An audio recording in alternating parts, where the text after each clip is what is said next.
Survey shows American people today better housed than any people in history. When I first read that on the release, I thought to myself, they call that news? Everyone knows that, even using the word in the broadest sense. We are housed in more comfortable homes and apartments.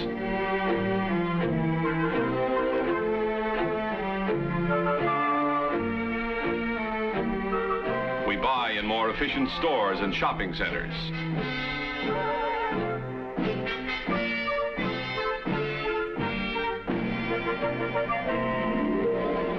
We work in healthier offices and factories. We know all this.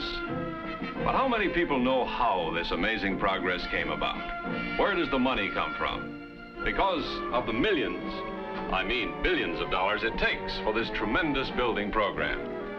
In fact, it's impossible for the human mind to grasp the total amount of money that has been required to build the America we know today. Where then does all this money come from? Now we're getting to the point that is news, the point this survey makes. And to me, it's a fascinating story, one on which I have had reason to do some interesting research. It really started when the first settlers came to this country on their road to better living. Those sturdy forebears of ours were willing to endure the hardships of the early American wilderness for the sake of personal freedom. And one of the greatest rewards of that freedom was the opportunity to build their own homes and become owners of property, modest though it might be. In the next 100 years, settlements grew and flourished, and the folks who worked hard and were thrifty could build better homes and better farms. The settlements became towns and cities. Trade and commerce started. Artisans and merchants expanded their shops and stores. The spirit of the free world had taken root in North America, and the winning of American independence charted its future course. By the late 18th and early 19th century, average citizens, as here in Williamsburg, were beginning to have savings in excess of their immediate needs. This started them looking for the way to provide long-range protection for their dependents. To satisfy this need, life insurance companies were organized, and people began taking out policies. The funds accumulated from the premium payments were invested by these companies from the very first in such safe securities as mortgage loans on real estate. And mortgage loans have become a traditional form of investment for these institutions. At about the same time, savings banks were granted charters by the states, and the savings of individuals were not only safeguarded, but channeled into further community enterprises.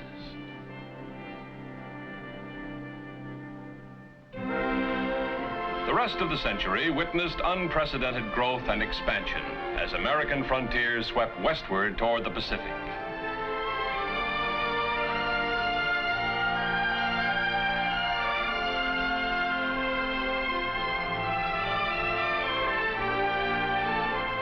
New towns and cities sprang up in the wake of transcontinental railroads, and across the land, new industries were born.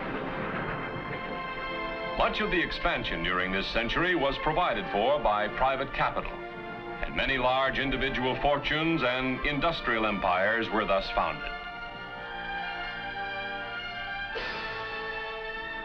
But as time went on and the country kept on growing, individual fortunes were no longer adequate to finance the continued expansion. During these years, however, the insurance payments and savings accounts of millions of small savers piled up enormously. These funds of all these small savers are put to work for the American economy. Good for the small savers and good for the economy. The trustees of life insurance companies, savings banks, savings and loan associations, commercial banks, and pension funds must invest with a minimum of risk. Outstanding among such investments are mortgages, interest-bearing loans on homes, and other buildings. In 1934, the government cooperated with private business in creating FHA. FHA was born in the Depression. When nothing much was economically sound, here was a sound idea.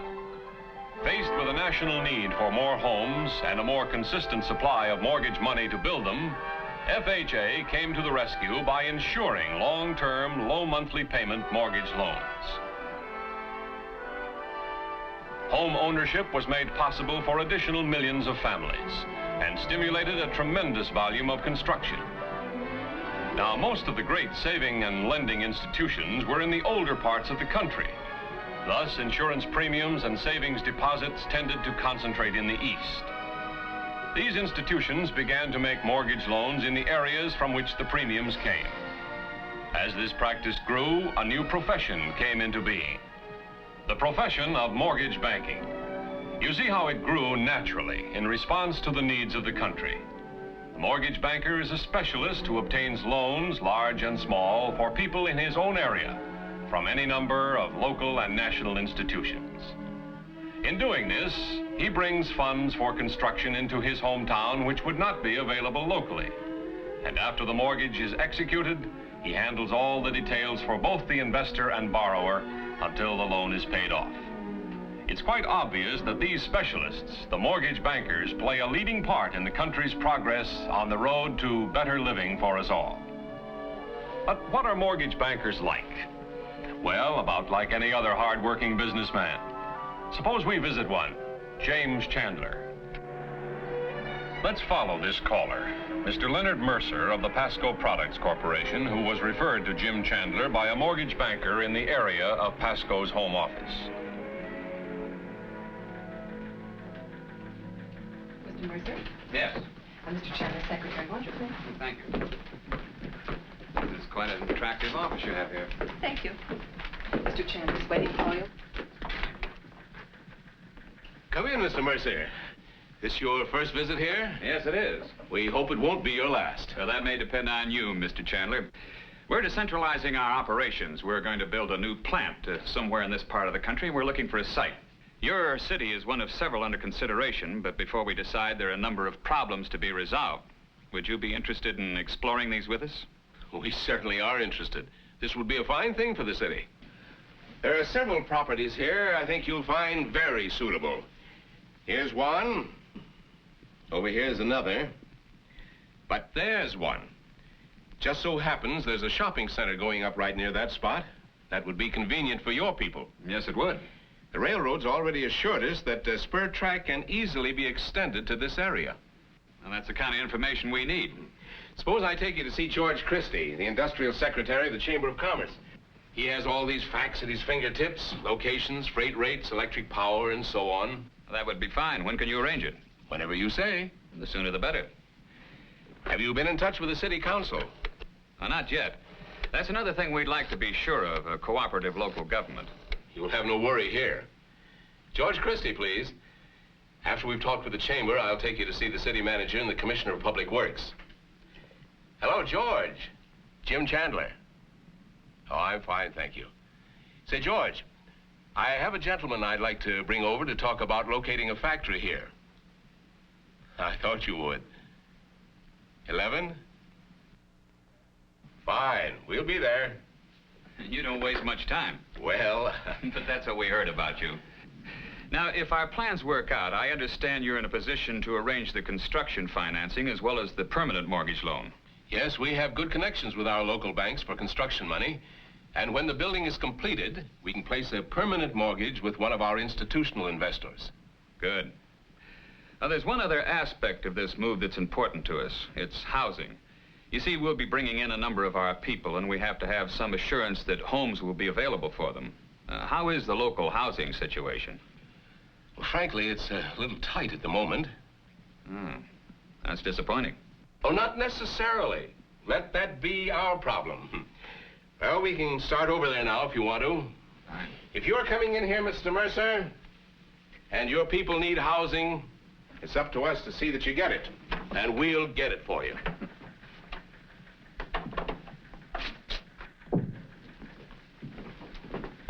Mr. Chandler, Yes, Henry. on Frank Houston's home mortgage, we've arranged to defer his payment this month. He's out of the hospital now. He'll be back on the job soon. Glad you took care of him. He's a good man. Has a good record with us. Yes, sir. Mr. Chandler. Is that your usual practice? Oh, yes, when there's a good reason. The lending institutions allow us reasonable discretion in cases of emergency. I'll see him tomorrow. Yes, sir. They recognize their responsibility to the borrowers in many ways. Let's go. As the two men walk along the street, they come to some current construction being financed by Chandler Company. A little farther along, they pass several substantial older buildings put up more than a quarter of a century ago, when Jim's father, James H. Chandler Sr., was head of the firm. Chandler and Mercer pick up George Christie at the Chamber of Commerce and move on to the city manager's office. All agree that the city council will have to authorize the water company to extend the necessary mains. The city manager assures them this can be done, as well as anything else that will help the move. The meeting ends on a high note of enthusiasm. Jim Chandler is pleased, but he knows full well all the work that still will have to be done behind the scenes if this project is really to get off the ground. The next day finds him calling on Phil Regan, a local builder with a good reputation. Jim wants Regan to build a number of new houses on the old Whipple property. All right, I'll try to have it for you by Thursday. Okay.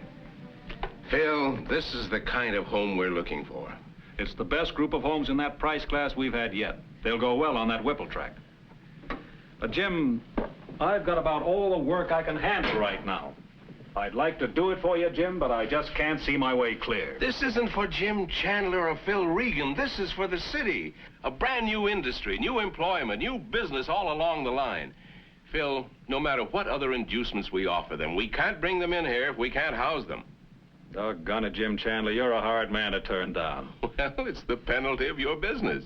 What do you mean? You know a home builder builds more than homes. He builds communities, cities, lives. I ought to know better than to let you in here. Every time I do, it's the same thing. Look, if I can arrange for the additional line of credit... I'll get it for you. Well, what are we waiting for? Let's draw up plans on these two models, send them in. Now, I still like this one over here. Let's send all three. All right, tell me what we'll do. Now we are beginning to see something of what a mortgage banker really does. The full and active life he leads, much of it behind the scenes, for the betterment of the community. Of course, things like this are not accomplished overnight. While he is waiting for word on the Pasco factory, the next few weeks, Jim is busy on a wide variety of business projects for people big and little. Here is the Simmons loan commitment for your signature. Oh, yes. Well, this means a pretty little ranch house for those kids out on Clover Road. I'm glad. They're such a nice young couple. As nice as they come. 20 years ago, one of the first mortgages I made was for Jake Simmons, young Bill's dad. Bill was just a little tyke then. I remember I just bought a new car, and I let Bill sit in my lap as we steered it around the block. He's never forgotten it. I see you haven't either. What is this civic committee you asked me to remind you about? Oh, yes, the city manager asked some of us to serve on a community redevelopment committee. Write him a note and tell him I'll serve. Yes, sir. And then you'd better line up my appointments for my trip east next week. I'll want the complete file on the Sibley housing tract, the cooperative apartment, the Dewey warehouse, and the new medical center, of course. Will you want the Pasco material? No, I guess not. We haven't heard from them. That isn't like Mercer. We sent them everything they needed weeks ago, but, Oh, excuse me. Chandler speaking. Oh, put him on. Woman's intuition. Long distance, Mr. Mercer calling. Yes, sir. How are you? I haven't called before, Jim, because I didn't have anything definite. Now I have. You've got a deal. The board has approved locating the plant in your town. We're ready to go as soon as you can set up the financing. You'll get the letter tomorrow. You have all the figures you need, don't you? Oh, yes. It'll take a few days to work them into presentation form. Fact is, I'm going east next week. I'll submit it then. You bet. I'll be in touch with you, Leonard. Oh, same to you. Bye. Okay, I'll take that Pasco material. Yes, sir.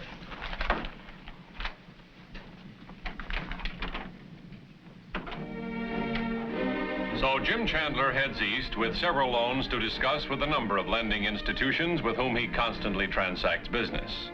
One of them is a life insurance company, where he is welcomed by Ed Stevens, vice president in charge of mortgage loans. It's nice to be back here again. Well, what have we brought us this time, Jim? We know you've always got something interesting whenever you come to see us. Well, I've got several things here, Ed. One of them a new plant loan I believe you like. Oh? We got a couple of our industrial loan men in here. Send in Wilson and Tuttle, please. The specialists come in and for the next several hours study the facts, figures, and exhibits Jim has presented. They ask him direct, penetrating questions, to which he gives his answers in the same direct, informed manner. Well, Jim, I think that does it. You've certainly brought us something concrete to take to our loan committee. Thanks a lot, gentlemen. Have it all ready for you in the morning. I'm sure we'll have our answer for you in a hurry. In addition to the facts and figures about this new factory proposition, I was glad to get the side information you're always able to give us on conditions generally in your part of the country. You know, without fellows like you, we'd have a much tougher job investing our funds. Well, I'm always glad to help. I mean it. You know more about conditions down there than we could learn in years. That's why we rely on your judgment. Come here. Take a look at some of the projects we're working on with other mortgage bankers from all over the country. I'd like to. I'm always interested in new ideas. As Jim Chandler studies the fascinating exhibits, the latest ways for making life happier for so many, he secretly thrills again to being a part of this important business with men like Ed Stevens and his associates who feel their solemn responsibility, both to the policyholders and to those who benefit from the mortgage loans. It is a business, yes, but a business guided by the highest ideals. In one community, where the need for moderate-priced housing was critical, our mortgage correspondent came up with this wonderful development to take care of several hundred families of moderate means. As you can see, it's a lot more than just a roof over their heads. Look at that setup. Isn't that a knockout? And here's a beauty. A garden apartment unit in another community. And here's something I like. A group of private homes planned for a southern location. The emphasis, you can see, is on individuality. Yet the basic architectural style is admirably adapted to the climate. I think you'll be interested in this one, too. A truly modern office building where the people can really work efficiently in comfort. It's this diversity of projects, Jim, that helps us all diversify our investments, and I don't need to tell you how important that is. That's why you mortgage bankers are the most versatile source of mortgage loans, because you're the makers of all types of mortgages, like the factory you brought in today. Here's another plant we furnished the money for not so long ago. We liked it because it provides about every feature possible for the well-being of the people who work there, including a fully equipped medical department, for example. I'll be on the road in the next few weeks inspecting most of these projects. When are you coming out our way again? Oh, I'll be out there first week in September. Fine. I want to show you how our operation has grown since you saw it last. And the town, too. It's really moving ahead with the times. I look forward to it, Jim. Be seeing you, Ed. Right.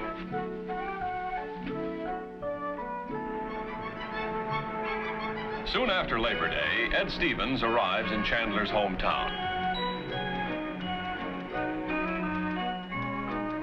Jim shows Ed around his office. Ed is keenly interested in the mortgage banker's various departments on the office floor where all aspects of servicing are handled.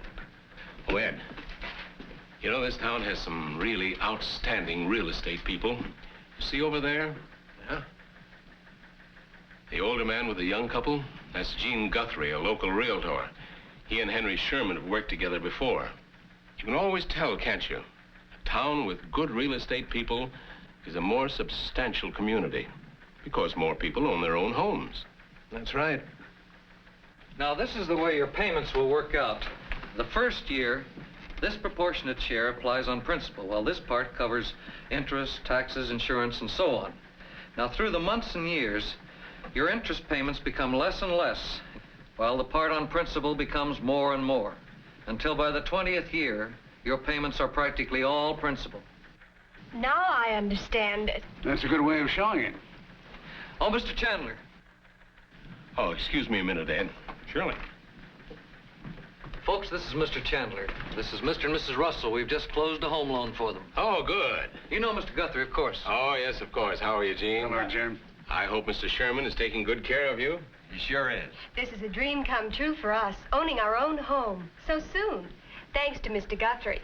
He told us about this low-payment mortgage. Well, you're in good hands when a realtor like Mr. Guthrie is looking after your interests. He's shown a lot of people how to realize this particular dream. Glad to have met you. If you should ever need me for anything, I'll be around here. Thank you. Good to see you, Gene. Thank you, Jim. Jim, we're glad to have mortgage bankers like you represent us as our loan correspondents. It's more efficient and less expensive. You're doing a job here we couldn't begin to do from our home office. Well, Ed, I figure we all need each other. The Russells need us, and we need the Russells. We need you, and you need us. Gene Guthrie needs all of us, and we all need men like Gene Guthrie. You know, Jim, as my little niece said to me the other night, Uncle, you said an armload. Seriously, though, this money, the savings of all these people, when put to work in this way, well, it benefits everybody. The butcher, the baker, the candlestick maker. Every wage earner, every merchant. That's the reason I like this work. I know what you mean, Ed, and I'll go along with that. But now, if we're going to inspect those new properties, we better get going. Okay. I'll just pick up my things in the office here.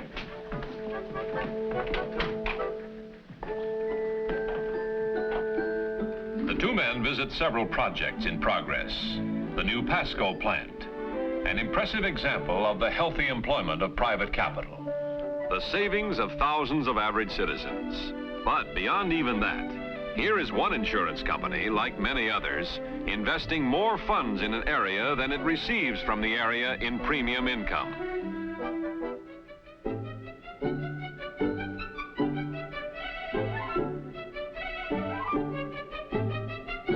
Jim takes Ed around to see the new houses Phil Regan is building with Jim's financing. The insurance company has no financial interest in this part of the project, but Ed Stevens always likes to see what mortgage bankers are doing. Jim is financing the mortgages on these houses. Later, he will transfer the individual mortgages to one of the savings banks or insurance companies he represents. These institutions welcome the opportunity to spread their investments in government-insured mortgages. And the ripples of prosperity, like those from a pebble dropped in the water, reach out farther and farther to benefit more and more people, every trade, profession, and business in the community.